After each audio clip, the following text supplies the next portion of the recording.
Hey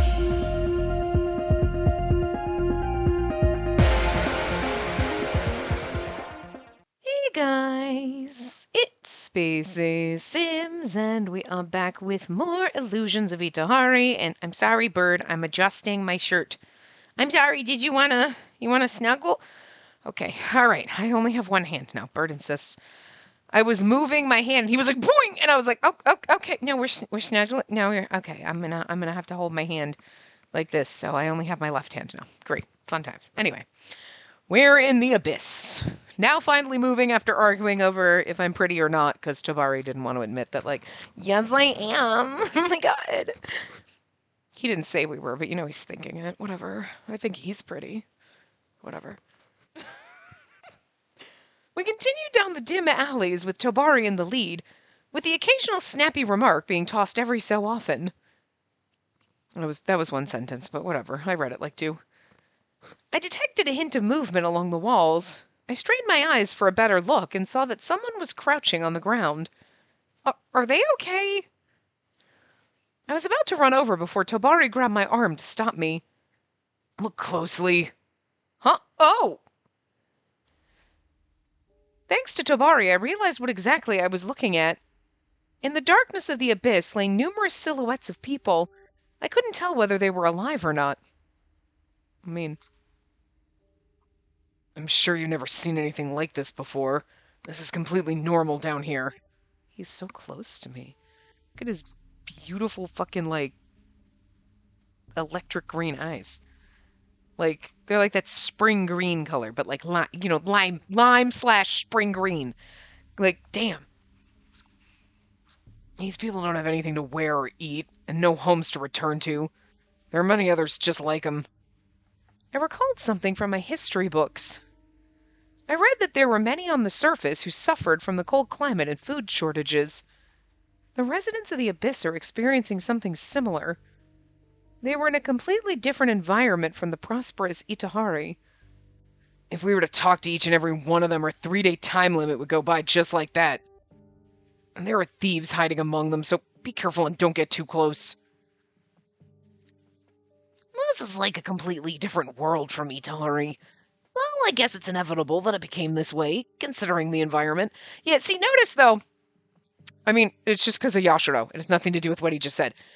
They have yet to reveal in Tabari's route that Yashiro is from the surface. So I feel like there was no need for that in Aoyuki's route.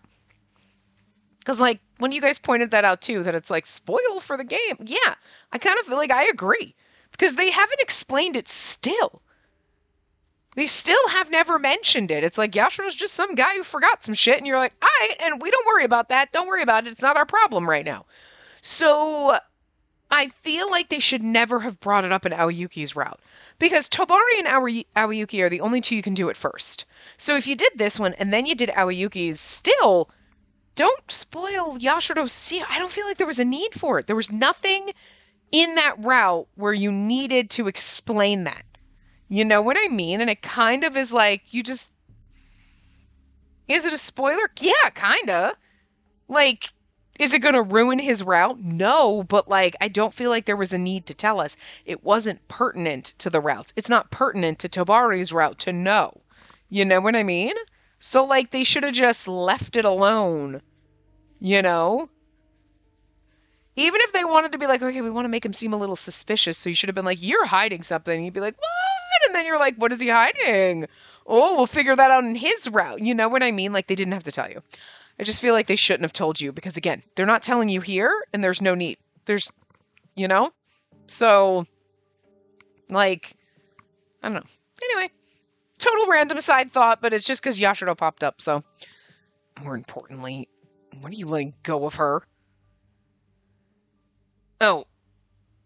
After Suyakusa pointed out the fact that he still held my arm, Tobari let go. You don't have to, though. I love it when you look at me with that stupid cocked mouth of yours. God, look at him. With raised eyebrow, looking all like, God, whatever. Ugh. God, whatever to you. Are you gonna kiss now? Sorry. Did I hurt you? No, I'm fine. Thanks, Tobari. You know, it's pretty dark down here. Should we have brought a lantern? A lantern. Gee, what is a lantern? I only have one hand, so. The handheld lanterns in Itehari vary in materials used for the frame as well as in the fuel used for their light source. Their windows may or may not be, painted depending on their intended purpose. I don't think we really needed a glossary term for that, but okay. Even if we had one, we wouldn't use it. Will it make us easier targets for the thieves? That's one reason. We'll reach an open area further down here. As long as we make it there, we'll be relatively safe. It'll be out of sight of people we'd want to avoid. We quietly snuck through the dark alleys amid the tense air. Hi. Wow, and here we are. And where we... Oh, this is where we kissed Aoyuki, so we can kiss Tobari here too. It's not going to let me kiss him here, but I'm just saying. Light shone on the surface of the water, casting a gorgeous illumination on top of the lake. I was absolutely captivated by the mystical sight, the likes of which I had only seen in books. While feeling this way might have been insensitive to the pain and suffering experienced by the people in the abyss, I couldn't stop myself from reacting. It's beautiful. It's so beautiful that it's almost unsettling. I couldn't put my finger on why I felt this way, but my chest felt uneasy as I gazed upon the glistening surface of the lake. I don't sense anyone around. Do the people here intentionally stay in the dark? And this place might be too bright for anyone who's used to the darkness. So, how much more walking do we need to do? We're almost there. We walked past the lake for a bit until we arrived in front of a house. Gee, it's the doctor guy! What's this? I can't remember his name. For starters, we need a safe place to sleep, right? I mean, also we should have expected we'd be here because Tobari was the one who brought us here to begin with in Aoyuki's route. I don't remember the voice we gave this dude, but like... you can pay me later. Instead, make sure the kid gets something energizing to eat. Doctor, thank you so much. Thank you so very much. The lady, who seemed to be a mother, held a small child as she bowed repeatedly to the surly man in a white doctor's coat. Having finished their conversation, she noticed us and gave a polite nod as she slipped past us and left. Dr. Shohaku? Dr. Shohaku, that's what it is. Like, it started with an S, but I'm like, it's not, like, I could... Shohaku, Shioji, they're both I was like, I was never gonna remember. Hey, Tobari, you finally made it. The man's grin slowly faded upon seeing our party. What's going on? Looks like you brought a whole village with you this time. I feel like we're gonna see this man. We might not ever see him again. I don't know, but I feel like I should remember a voice we give him, but like, whatever. Let us stay here for 2 or 3 days. We have some business to take care of. The bearded doctor stared intently at us, showing no restraint or decorum whatsoever. Your names? My name is Spacey. I'm Yashiro. Nice to meet you, Dr. Shohaku. Seikusa. Fine, you can stay. There's a bedroom in the back. You can take that, young lady. The boys can sleep next to each other in the big room over there. Sorry, we just don't have any extra beds. Oh, in that case, I can also join everyone. No, absolutely not. You need to sleep in a proper room, Spacey. Sleeping like sardines among men is completely out of the question. I mean, it's the 3 of you, so, like, that seems fine. Listen, whatever else we get out of this game, even if we get to the point at the end and we're like, the plot didn't make any sense, but the boys are hot, okay? Side characters are hot. There's a lot of eye candy, so I'm never going to complain about that. But don't worry about it. It's all yours. Anyway, why are you taking us in when all you know are our names, Dr. Shohaku? Maybe it makes sense in Itehari, but this is the Abyss. Shouldn't you be a little more cautious in a time like this? Yashiro, shut up! And he's like, you're right, get out. That's because Tabari introduced us. Dr. Shohaku is kind of be like, Tabari introduced us. We're going to give Tabari the credit. Oh, no. There you go. The doctor's a good person, right? Huh? Spacey, that's a little... Huh? I grew flustered, slightly panicked about potentially saying something strange. Okay, her being like, 'cause he's a nice guy. And they're like, God, Spacey. And she's like, what? And now she's acting, it's like, she's like, oh my God, did I say something weird? No, girl, don't let them tell you that. Don't make them make you act like a dumbass. Like, that wasn't, I mean, listen, is it a little naive? Sure, but she's a little, like, she's a dainty little wallflower. Well, she's not really a wallflower, but you know what I mean? She's a dainty little rainbow. So she's going to be like, everybody is nice. Shh, you know, whatever. But in this case, like, it's not an unfair assumption to be like, it's because he's a nice guy. You know? Simple, but kind of true, sort of, you know? So, whatever. Make me feel like an asshole for saying that. I will make her feel like an asshole when she says stupid shit, but the rest of you don't get to do that. I don't mean you guys. You can too, but not the boys in the game. Damn, boys are dumb. Tabari, on the other hand, seemed entertained by my response as he gave me a small smile. Actually, I don't think Milady's guess is that far off the mark. Really? Dr. Shohaku's a respectable person. Go as far as to say he's the most upstanding person here in the Abyss. He's an oddball who generally won't take any payment, even though this is pretty much the only clinic around. So Dr. Shohaku's not just a good person, he's actually a great person. Okay, now you're starting to sound like a 4-year-old girl. Back it up. He's not just a good person, he's a great person! Okay, just stop being so simplistic. Kind of true, but, you know. Not at all. Just can't bring myself to ask for money in a place that doesn't have any of it. More than money, I prefer studying diseases. I can completely throw myself into my research down here compared to Itehari. I mean, kind of like it's not really, I just can't ask for money when nobody's got money. Like, nobody's got money, so what's the fucking point? You know what I mean? Like, valid. Yeah, that's what you always say, Doc. Tabari smiled wryly upon seeing the doctor defend himself almost angrily. Even if someone were to attack this place, they wouldn't be let off easy.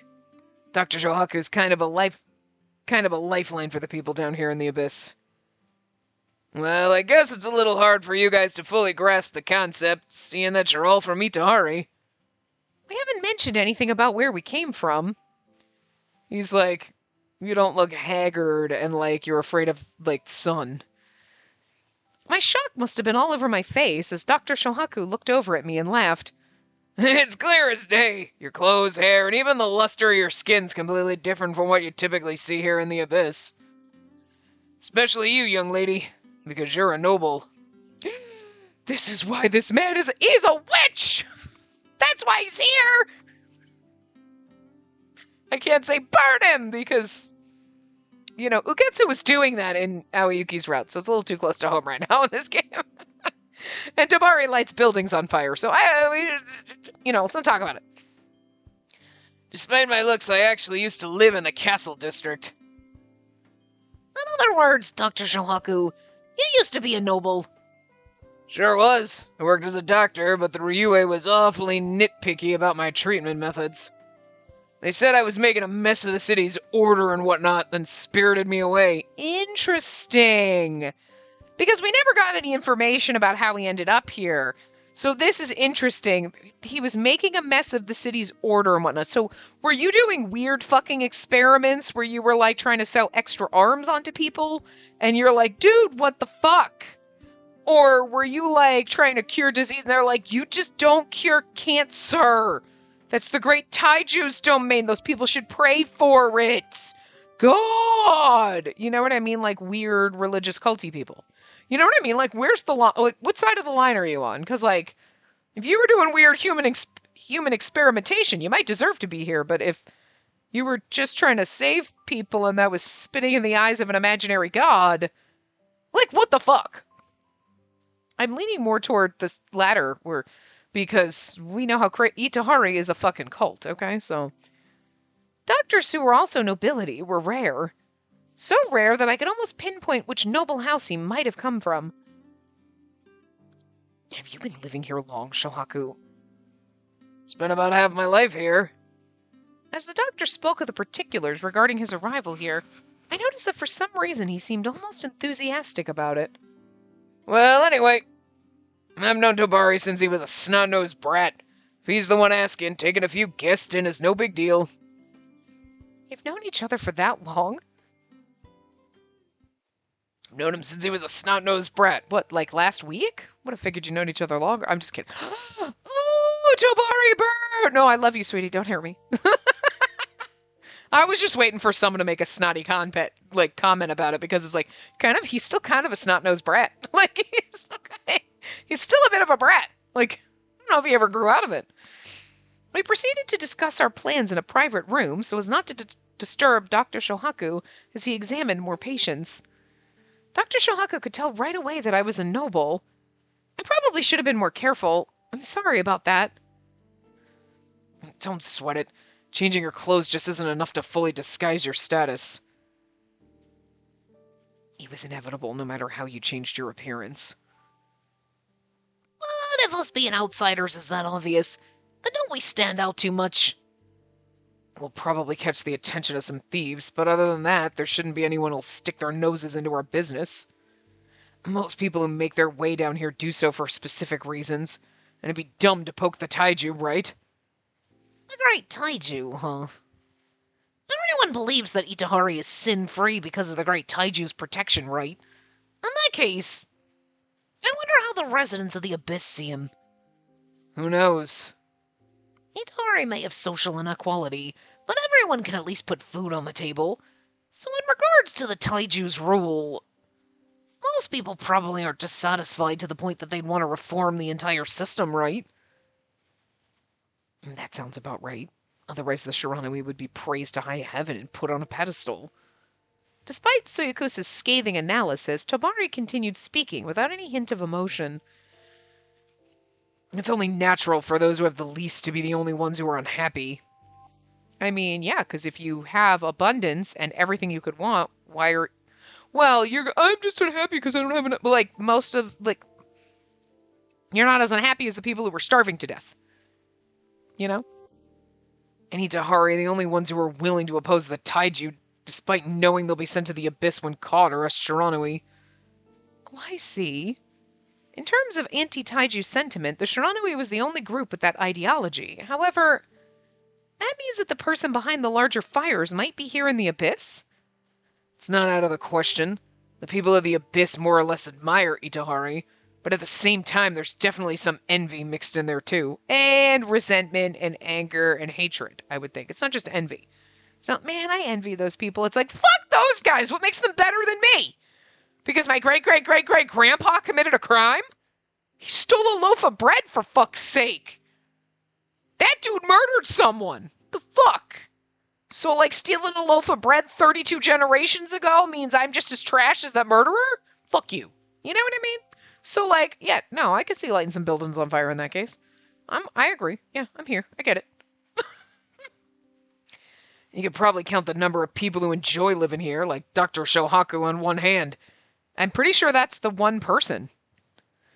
I thought to myself a bit before voicing another question. Lord Yori mentioned that the devices that ignited the fires used gas, right?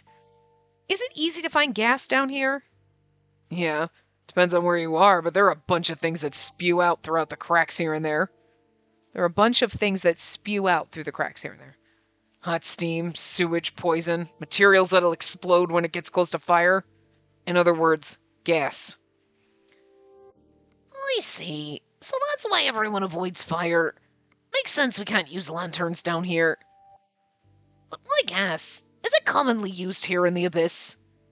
Rather than being used here, the gas that's leaking down here is actually used for Itehari itself. And the source of power that keeps Itehari afloat is a perpetual steam engine of the highest order. And there are a variety of elements that power it besides buoyancy. Wow. Gas is one of them. And what's used for our street lamps are merely the leftovers of that process. You really do know a lot, Suyakusa. Thank God we have an engineer. I've just looked into a bit in the past. It's not exactly common knowledge, but also, gas just isn't easy to get a hold of to begin with. You need a container that'll keep it sealed, And if it isn't pure enough, you can't use it for any machinery. And that automatically rolls out most of the stuff leaking out here. Tamari, is there something wrong? No. Honestly, I'm just impressed. Tamari faintly smiled and shrugged before looking towards Suyakusa in astonishment. Suyakusa of Hangetsudo. Guess you're a famed arcanist for a reason. I hear you have a pretty good idea of how devices work even without having to see it. But I guess it makes sense for you to know that much if you guys were actually the culprits. Do you think we did it? I wouldn't have brought you this far if I did. Also, these are my boyfriends. I trust them. I mean, yeah, right now Yashiro is lying to us about amnesia because he's from the outside world. We don't know that in this route. We shouldn't know that at all. So Yakuza's over there just like, I'm just a dude who likes to fix shit and I'm kind of in love with you. So fair enough. And like, Tobari's just a gruff little marshmallow. The only nefarious person in this whole thing is Yuri, and he's not here, so like... And honestly, Yuri, I'd be like, I absolutely... Even in his own route, I'd be like, I don't trust him. We're gonna get down to the end, and it's gonna be happy, and I'd be like, I still don't trust that he wasn't involved somehow with some evil shit. I don't know what he's doing behind my back. Like, I don't need to know.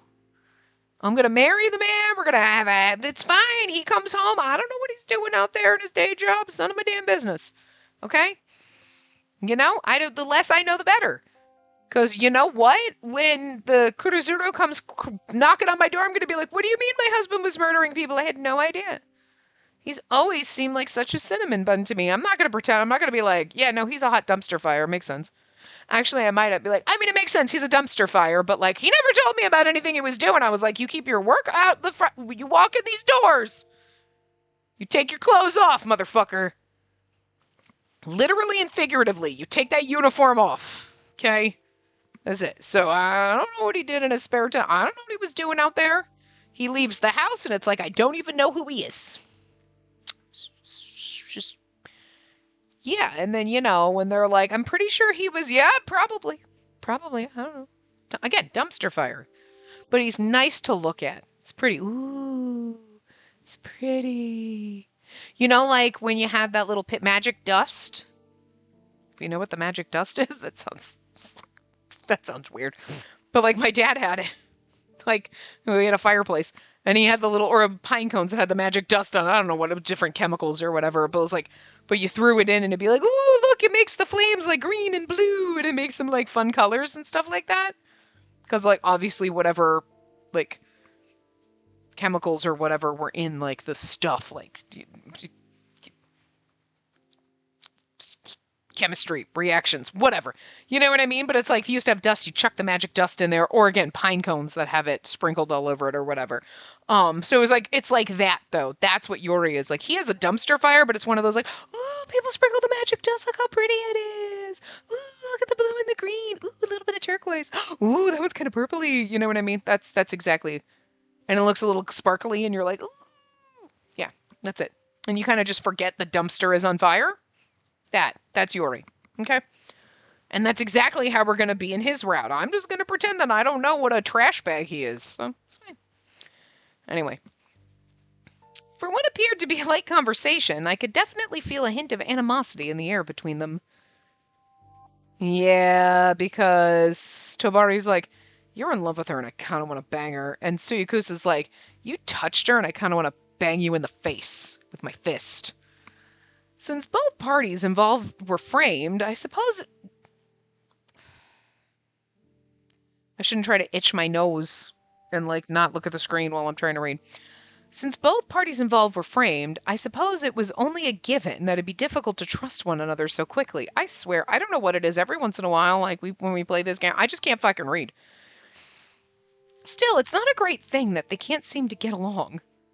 I suddenly recalled something Shioji told me before we departed for the Abyss. Flashback! I still only have my left hand.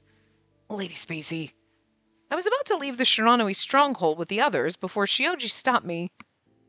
Please do be careful, especially of Tobari. Tobari? He despises the concept of the nobility. He does hold himself to the bare minimum standard when interacting with them. But he can spiral out of control when he gets emotional. You've heard the rumors, haven't you? About how the head of the entertainment district is a dangerous man? I have heard them before. The reason we Shiranui especially target noble homes is his doing. It's true that we had nothing to do with the fires in your surf quarter. However, that night Tobari left the entertainment district, and I honestly have no clue where he went or what he did. This makes me not trust you, because I trust Tobari. Okay, I don't think we'd get involved with a man who's... Okay, well, no, that's not true. We're going to marry Yori, so... I suppose that goes out the window, because I was going to say, like, I don't think we'd get involved with a man who is... I mean, we know he's arson and whatever, but he's not purposely trying to hurt people. They're burning abandoned buildings, whatever. Okay, so is it right? Not really. But still, they're not going out there targeting innocent people and trying to burn down houses that people are in or anything like that and causing these big fires. So I trust him in that respect. So I don't think he would have snuck off and started all these other fires to cause all this chaos or whatever. You know what I mean? I trust that. But Shioji being here being like, I don't know, he snuck away. It's like, now I don't trust you though, Shioji, because I feel like you're trying to make me suspicious of Tobari so that then I'm going to go to Yuri and be like, oh my god, I think it was definitely Tobari. And of course he's going to listen to me because I'm nobility, so like, get fucked, Tobari. You know what I mean? Like, I don't know. I feel like this is sus as fuck. It's not like, hey, just be careful, because, like, he's got a hot temper. Sure, fair enough, I guess, but this just feels sus. Shioji, do you just not trust your, like, friend here, or are you being a shady bastard? Because, like, either way, it's sad. If you're being a shady bastard, like, the audacity. How dare you? But if you don't trust your friend, it's like, oh, that's not nice. You don't trust your friend? I mean, you gotta have a healthy dose of cynicism, I guess, because, like, if you're like, my friend's really awesome, but, like, everything lines up to them being a serial killer. At some point, you just gotta be like, I trust you, but you might be a serial killer. You know, fair enough. Sometimes you just gotta call people out. But in a game like this, no, it's blind trust or shady. So, the fact that you don't have blind trust in him is shady. You know? Well, blind trust would be shady if somebody blindly trusted Yori. It'd be like, are you stupid? Oh, that's not a good sign for you. But, like, you know what I mean. Still, I don't know, Shioji. I don't trust you now. So, yeah, okay. No clue where he went or did. Okay.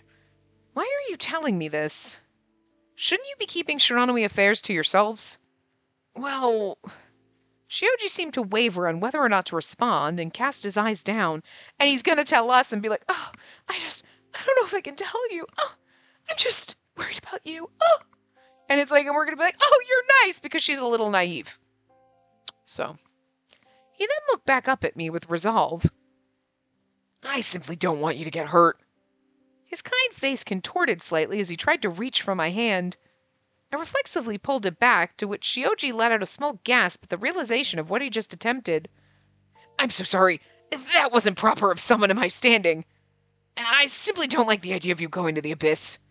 Please, do take care.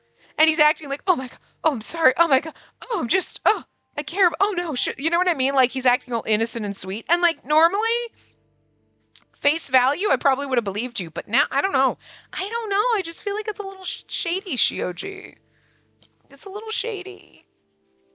Oh, no, I don't want you to be shady. But I'm gonna think you're shady over Tobari. That's just where my loyalty lies. And my loyalty is apparently my lady bits. I don't know. Tobari is my boyfriend, okay? He's one of my boyfriends. He's not just a side character. If it's between two side characters, it's like, ooh, I don't know. But, like, this is his route. So, of course, I'm going to trust him more than anyone else. You know what I mean? I might trust Tobari more than Aoyuki, and that's saying something, because, like, Aoyuki would probably absolutely murder someone for us. You know? And, like, hide the bodies with us if we murdered someone. I'm not 100. Tobari would be like maybe like a 90% chance that he'd do that. Like, Aoyuki is a ride or die. Like, he'd be like, I got the body bag ready. I know you haven't killed him yet, but I'm ready to go. Like, he would be there 5 minutes before you called him when you murdered someone and needed help hiding a body. He just knows. He would anticipate. Okay?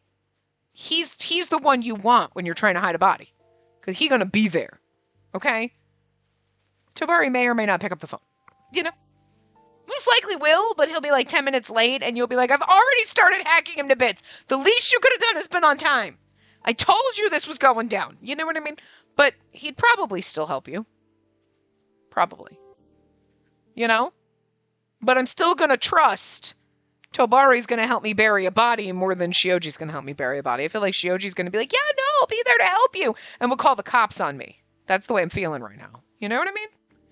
And I could be wrong. Maybe Shioji isn't being shady, but I don't think you backstab your friend that way. Shioji? Like, what's up? Shioj? What's going on, girl?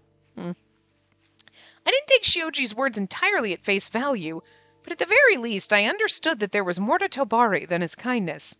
His hotness? Yeah, it's a huge portion of him, girl.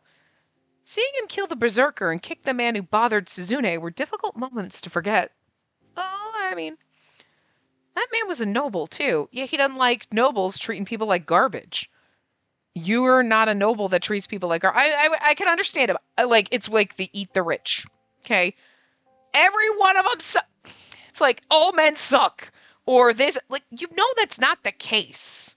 You know what I mean? It's not every single, you know that, like, there's like 10% of men that are like actually decent, wholesome human beings that we all love. You were like, I would hand them my drink if I went to the bathroom and I know they ain't gonna drug me. You know what I mean?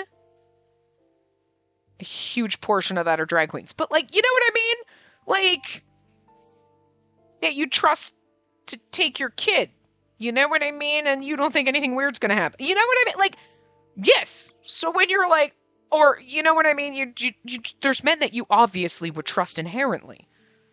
So when you say, like, all men suck, you don't really mean that, but it's not gonna be like, well, like 87%. So, you know, nobody. It's just easier to lump it all in. So with, like, Tobari being like, I hate nobility. He hates all the nobility. Okay, but maybe not us because we're not a horrible douchebag. But he's never met a noble who isn't a horrible douchebag. You know what I mean? So it's fair, and we're not going to be offended by. I'm not going to be offended. Well, I mean, I'm not nobility for realsies, but you know what I mean? Like, you know, they're in reality, there's like decent fucking billionaires and millionaires. There are people that you were like, they are decent, wholesome people. Look at them. Look at that shit. They're amazing. You know. And then there's the trash. The trash just screams louder than everybody else. And for Tobari, the trash come and abuse the people that he's trying to take care of. And treat people in his position and all the people that work for him like garbage. And he's like, get fucked. Rightfully so. There's probably a handful of nobles who would be like, I mean, yeah, you're right. It is a fucked up system. Huh. Didn't realize that. Maybe they were unaware. Because they're in their own little fucking worlds. Again, they don't all leave their houses because they're introverts. All I'm saying is I'm waiting for my billionaire check to roll in because I'm the perfect billionaire. I'll never leave my house. Is that what you want? Great. Awesome. Sounds awesome. You know? So, yeah. He hates nobles, but that doesn't mean he hates us. We've kind of also proven that she is, like, really not normal. So, it's good for us. Anyway. Even if he had his reasons for doing so, I had never seen anyone using violence as he did. He's got a reason for it, though. They're all trash. This is not a noble coming in and being like, I don't like the color of your dress, and then him kicking someone's ass. They're literally being cunts. I think he's allowed to kick them. And the berserker would have killed you, so. I mean, I don't think anything he did was unjustified. Maybe burning buildings is like, I mean, like, is that really? But okay, sure, whatever. But I just can't simply label Tobari as a scary or terrible person. Yeah, he's not. I'd only seen Tobari and Shioji acting very friendly with each other in the short time I knew them, so I found Shioji's warning a little strange. Okay, she ain't stupid. She's being smart here. I like this. Like, he is banking on her being naive especially because she's a noble and she's very sweet and innocent and very kind. So kindness and naivety are overlapping here very hard on her bubble. You know what I mean? Like there's a difference between I can just be very kind and nice and I'm not stupid though. But sometimes she does and things and says things and it's like, yeah, you got a couple brain cells. Like, you know what I mean? It's just because, but she is naive sometimes. And Shioji was banking on that. Like, oh, she's so nice and naive. I can say this and then she'll take my word for it. That's the way I feel. And like, good for her to be like, Tobari hasn't, I'm doing the math here and the math ain't mathin'. I appreciate that.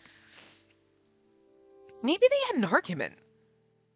I mean, okay, that's all right. I mean, I was going with Shioji is shady as fuck. But again, she doesn't have any reason to think Shioji's shady.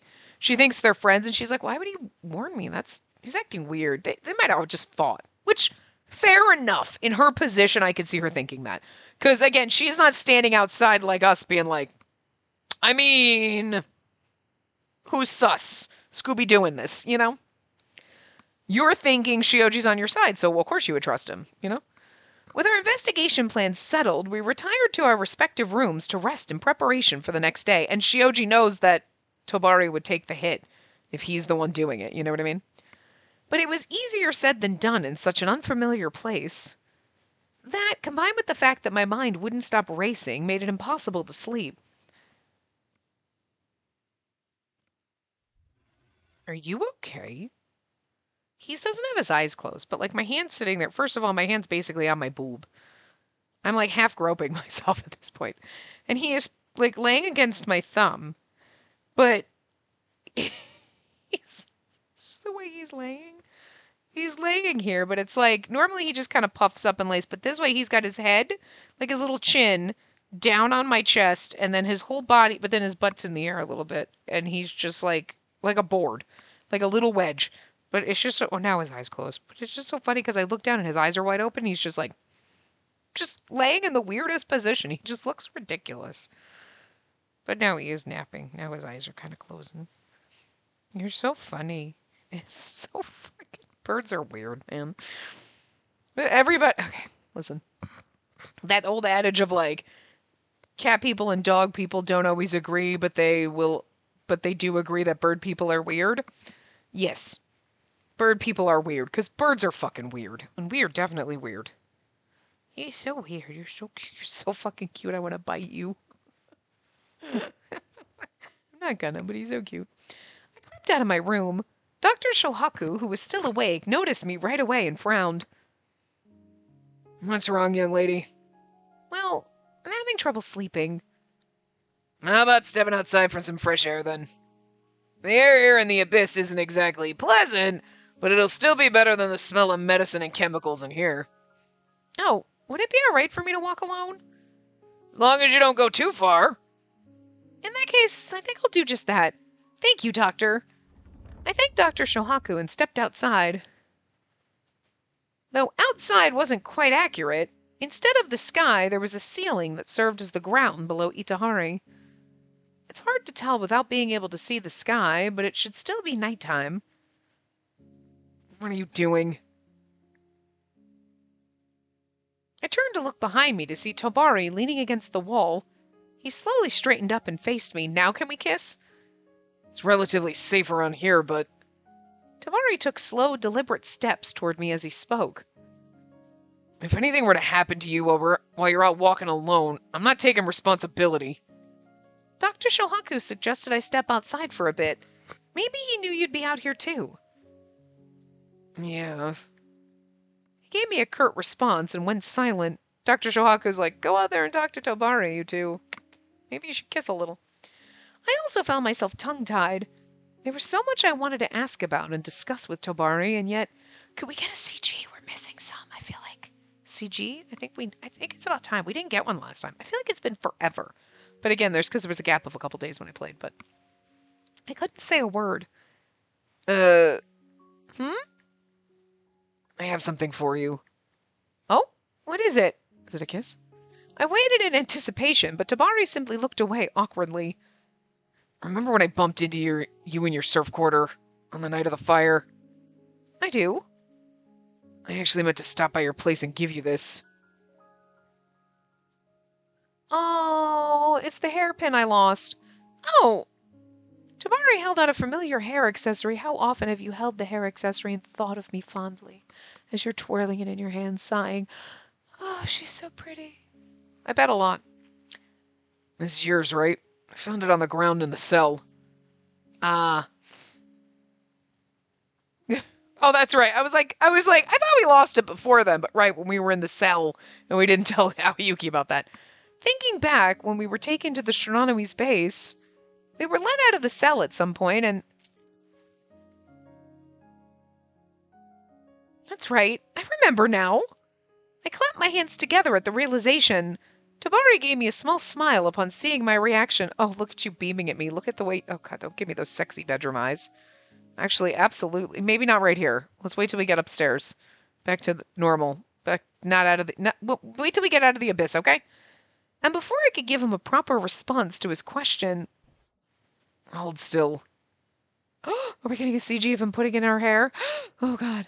Oh, yeah, there it is.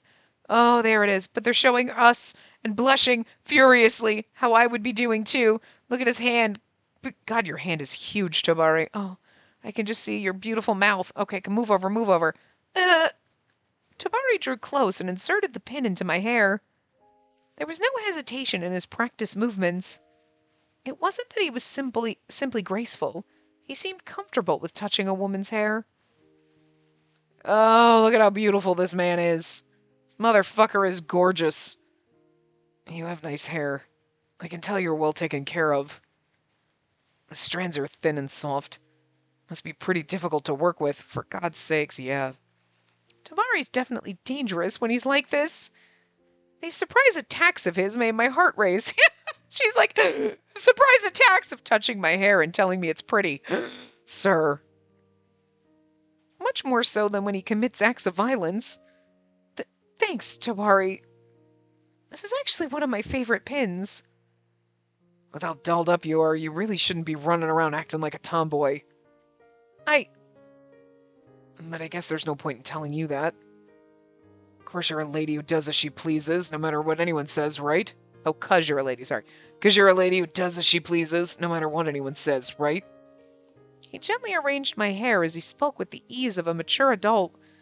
Tabari was extremely close, just like that time he threatened me not to return to the entertainment district. You're like, and this time, it's just a regular erection, not a fear erection. But my heart was reacting much more intensely than it did that day. Don't get hurt, all right? Leave a sour taste in my mouth. So I can as long as you're not around to see it? Think you're clever, huh? That's not what I mean. He began to pull away with a soft smile. As he left, I caught a whiff of an alluringly sweet musk from his nape, loosely covered by his flaxen hair. No, don't leave me. If something were to happen to you, your attendant and your serfs wouldn't be so happy now, would they? Keep that in mind and take care of yourself. Okay, got it. I nodded sincerely, and Tabari gave me a small smile of content. You'd better head back inside. You'll definitely feel it tomorrow if you don't get enough sleep. So soon? I was hoping to stay here with you a little longer. Huh? His little eyebrows changed. Never mind. Forget what I said. Night, Tabari. After seeing the baffled look on his face, I hurried back to the clinic. And now he's got that little surly puss face on. God, I love him. We're going to switch to his side. Morning arrived. Damn, I wanted to see what he thought about that whole thing. Today, we'd formally begin and carry out our investigation of the abyss. They switched to his perspective and stuff on the other sides, right? God, I don't know if I can remember that now. We'll be splitting up into 2 groups today, right? Yeah, we can't afford to waste any time. Lord Yuri had given us 3 days, and we currently had 2 remaining. Okay, the smart thing to do would be us not to go with Tabari. Send a man with Tabari. Right? Because, okay. if Tabari really was behind everything and was like, yeah, no, I'm gonna try to, and then was gonna like throw us under the bus or do something shady and whatever, I'm the best person to use as, you know, leverage or whatever. You know what I mean? So I would be a bad person to go with Tabari because he could use me, nefariously. But we should go with Tabari because he's our boyfriend and we know he's not going to do that. But in reality, that would be the worst scenario. Like, you should never send me with Tabari. Like, because we don't, like, to be blindly I mean, should you trust him? In reality, no. Are we gonna? Abso-fucking-lutely. Of course I trust him. He might still try to use me. I don't care. Again, have you met Yuri? Nothing Tabari could do is going to make me think he's a bigger dumpster fire. He's a little gruff and rough around the edges. He ain't the dumpster fire. You know what I mean? So, like, whatever.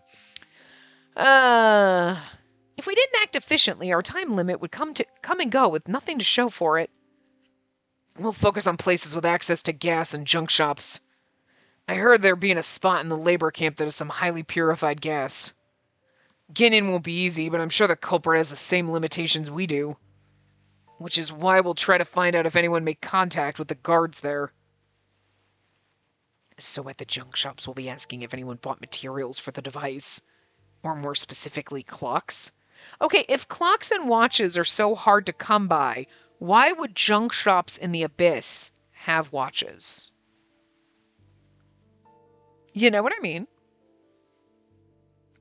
You know what I mean? Like, we live in a bubble in the sky, okay? We're on a floating little lily pad up here, okay? So, and they're like, wow, only really, really rich people can have watches and clocks. But you don't seem to have, like, clockmakers or, like, repair people or anything like that. So if you were to have a watch and it were to break, like, there's nobody to fix it, it seems like. But even if, say there was somebody who could repair it, right? It seems like having that is like, oh my God, it's a treasure. Oh my God, you have that. So why would you, if it's such a rare thing, why would there just be piles of them in the garbage heap? You know what I mean? Like, that just doesn't seem logical. Like, why you got so many in junk shops? You know what I mean? Like, it just, it seems weird. Like, because this is not like, oh, we're looking for a rare antique coin, so I'm going to go to antique shops and look around where they have a bunch of coins, but I'm looking for a specific type. This is so fucking rare. This is rare. You can't find them. And then like, well, let's just go over there and dig through that heap in the junk shop, and there's got to be tons of them. Like, it just seems like like, just that seems like counterintuitive to what you're trying to tell us about watches being and clocks being so like, ooh. Oh my God, they're so rare. But they got a fuck ton of them in the Abyss. Like, doesn't that seem weird? Am I the only one that feels that? Anyway, whatever. It just seems stupid.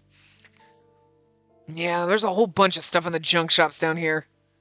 They range from things that fell from Itehari, things that were stolen, leftovers from trades.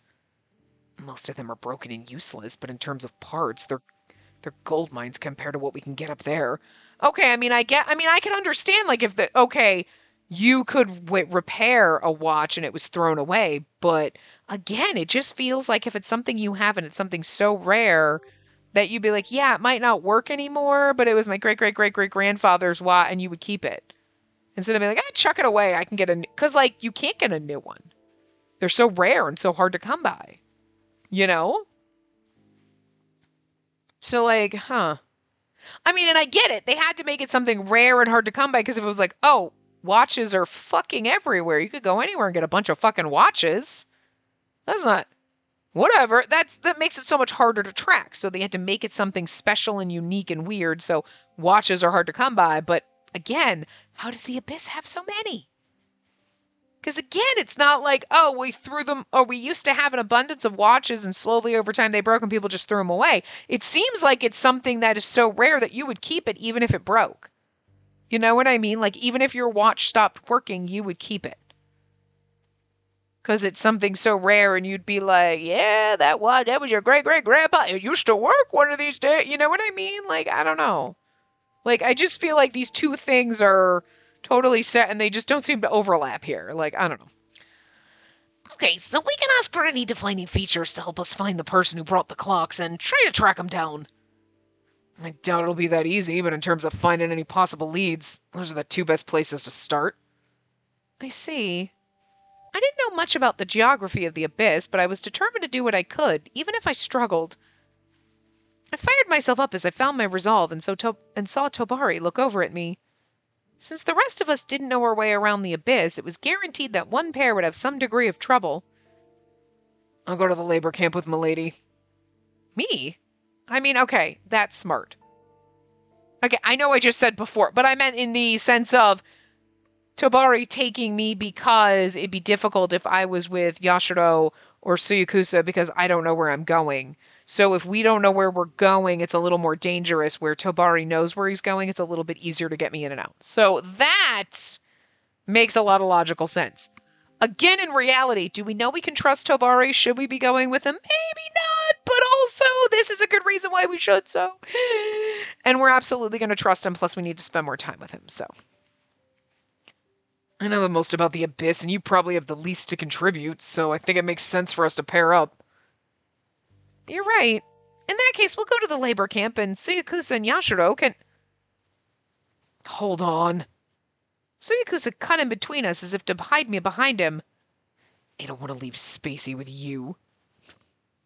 Suyakusa ain't doing this because he doesn't trust Tobari. It's because I don't want you near her. Huh? I don't exactly trust you yet, and anything can happen in the Abyss. Okay, well... I don't know if it's Suyakusa... Okay, sure. I guess we'll take him at face value. I don't trust you, but it's also like, I don't want you near my girl. Worst case scenario, you might even do something to her. It'll be easy to sweep that under the rug here. Suyakusa, you're being really harsh. Then what do you suggest we do? Should I work alone and have the three of you form the second group? Tobari returned Suyakusa's glare with one of his own, and the air surrounding our group grew tense. But soon a certain man's voice cut through the tension with his usual cheerful tone. In that case, how about I pair up with Milady and Suyakusa and Tobari go together? Besides, if we're supposed to be keeping an eye on one another, no other grouping will work. If I were to pair up with Tobari now that I'm working with the Shiranui, wouldn't that also worry you, Suyakusa? I agree with Yashiro. I want to go with Tobari. And I want to go with Tobari! He's hot, and I want to stare at him. And then I want Yashiro to be like, but I want to go because I think he's cute too. No one opposed Yashiro's idea, but Suyakusa and Tobari's stiff expressions remained. Oh, we gotta send the boyfriends off together that hate each other. Similar to Itehari, the Abyss was also divided into several divisions. See, the animosity with Tobari and Suyakusa is just Suyakusa being like, I don't know if I trust you, and I know that she's getting close to you, and whatever. It's just like a jealous non-boyfriend boyfriend. You know what I mean? You know? Aoyuki would be like, that's my lady, how dare you. But Yuri's animosity toward Aoyuki was psychotic. All right, this is normal. This is normal. Like, look at you being a little jealous. It's cute. Anyway, similar to Itehari, the Abyss was also divided into several divisions. Yashiro and I followed the hand-drawn map Tobari made for us to the Abyss's 6th division. Interesting. Just like he mentioned, there are a few stores scattered about this area. It's quite a bit of foot traffic, too. After looking around the dark streets, I couldn't hold back from quietly voicing my thoughts. I feel like it would have been better if things were the other way around. I had assumed that Suyakusa would be going to the junk shops, considering all of his knowledge of machinery. But after he insisted that the labor camp was too dangerous for me, Tobari simply told him to do as he wished, leading to us being tasked with the junk shop investigations instead. Well, he did tell me about the potential components to an incendiary device. It probably would have been faster if Suyakusa were the one to come here. It also seemed like he knew his way around here.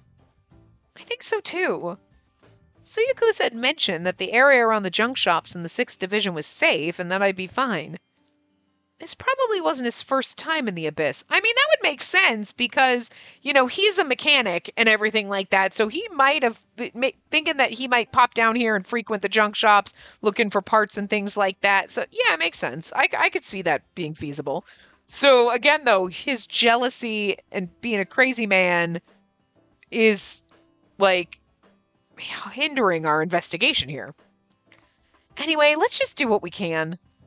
We couldn't afford to waste any time. We immediately spoke to the owner of the first store we found. Clocks, you say? Sorry, we're all out of those. I usually have one or two at any given time, but there's been someone buying them all up lately. I don't think any of your stores have them either. Huh. The clocks are still pretty expensive, even when they're broken, right? Makes me wonder what kind of a person's buying them all up. Yashiro attempted to slip the man some coins, but the owner denied the money with a firm shake of his head. I'm not selling them out, no matter how much you give me. They'll have my head otherwise. They? Do you mean your customer? They would actually kill you? That's pretty normal here in the Abyss. You're from Itehari, aren't you? Well, I recommend you keep your nose out of our business. Sorry, I didn't mean to ask, and I don't want to know anything more. That's the key to staying alive, after all. We went around to several junk shops asking the same questions, but unfortunately, we weren't able to uncover any helpful leads on the person who bought the clocks. At the very least, we know for sure that the culprit used the components they gathered down here in the Abyss to make this device. The Kuruzuru's grounds for suspecting us is based entirely on circumstantial evidence. Would it be too optimistic of us to hope that directing them toward other possibilities might take some of the heat off of us? Probably, though I doubt the intel we currently have would be enough. Not to mention... Yeah, this can't be good. We were currently on our way back to the clinic in a small alley that we had taken on our way to the 6th Division. But all of a sudden, a group of men emerged from the darkness and surrounded us on all sides. Lady, stick as close to me as you can. Despite knowing little to nothing of the Abyss, even I could tell that our current situation was very, very bad. I singled out the person who seemed to be the head of this group and addressed him. Can we help you? Oh, hey! New guy! Okay. Oh, it's nothing really. We just came to give you a warm welcome to our guests from Itehari. The man had an Oni mask covering half of his face, and while it was a bit hard to see in the dark, it seemed like he had an artificial arm as well. Does he really? Well, maybe. I mean, it's kind of like hidden inside, like his robe, but like, okay. Hi. You Yakuza or something going on, because you got like the... mm-hmm. Get 'em, boys. Yes, sir. I'll take care of this in a sec, so sit tight. The masked men's underling ran toward us, ready to attack. One of them swung a pole-like weapon. Yashiro dodged his blow nimbly in a single step. And with a wave of the slender sword stick he carried with him, the assailant's weapon flew into the air. Damn it! Faced with angry voices and violence, there wasn't much I could do but freeze in place. Take this! From a different direction, another underling attempted to hit Yashiro with an iron bar. On top of that, someone else readily aimed a sharp-edged tool at Yashiro's back. They didn't seem to have any hesitation whatsoever. They were fully intent on hurting him. However, Yashiro dodged them both easily and swung his weapon in retaliation. I didn't know Yashiro was so strong. Despite being heavily outnumbered, it was clear to me that Yashiro overpowered them. But in that moment, I felt something strike my stomach, followed by a sharp burst of pain. Ow, rude! I fell to my knees before I could register what happened to me. Completely devoid of any strength in my body, I was about to hit the ground before a pair of strong arms grabbed me. Who's saying, buy me some time? Got it! Oh, that's the angry guy. Okay. Only then did I realize what had happened. Oh, I just got kidnapped. That was the last thing I remembered before losing consciousness. Dun, dun, dun. Oh, now we go to Yashiro's side. He's like, God damn it. Shit. They should have left me with Tobari. It wouldn't have happened. Anyway, we're going to stop here, but like, damn. Okay, anyway. Now we got new guy. I don't know if new guy might be the one buying up all of the clocks and giving them to somebody else. And that's why they're like, I ain't saying shit. You know what I mean? Because this guy's dangerous and scary and would kill them. You know what I mean? Because, like, if it's somebody from Itehari, like, what do they give a fuck? They're like, that guy's not going to come back. You know what I mean? But this guy, they wouldn't tattle on him. He lives down here. He knows where I live. You know what I mean? He knows where I work. You know? So, but it would make sense that somebody on the surface would be like, hey, here's some, you go buy up all these clock parts and do all this for me. Okay, cool. And he does it, whatever. Everybody's afraid of him. So they're like, this guy's doing it, but this guy's handing it off to somebody else. He's the middleman, basically. You know what I mean? Um, because I mean, like, he could be the one doing it like Ugetsu was, but at least Ugetsu, well, I mean, okay, Ugetsu had a reason, sort of, for doing it. But this guy could also too. But if he's a resident of the abyss, or it's just vengeance, you heard of what the Shiranui was doing, so you decided to like be like, all right, I'm gonna one up that shit. Smart, okay. You know what I mean? Like, I don't know. I don't know. We'll find out. But anyway, I will see you guys next time. Remember to give the video a big thumbs up and subscribe to see more.